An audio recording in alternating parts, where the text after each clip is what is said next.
From a pack of 42 cards, 2 cards are drawn together. 52 cards हैं, 2 cards are drawn together. What is the probability that both the cards are king? अब king total 4 होते हैं, हर colour का एक king. 2 cards draw किए जा रहे हैं, इसलिए टोटल केसेस कितने होंगे 52 C2, तो जो कि इक्वल होगा 52 इंटू 51 ओवर 2 इंटू 1, वो इक्वल होगा 1326 के. अब 4 किंग्स हैं और इसमें से 2 ड्रॉ करने हैं, तो टोटल किंग्स की पॉसिबिलिटी 4 C2 हो गई जो कि 6 है.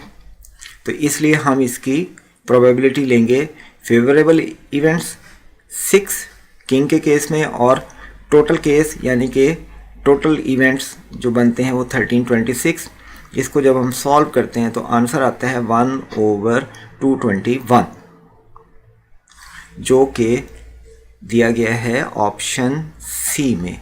इसलिए इस क्वेश्चन का करेक्ट आंसर है ऑप्शन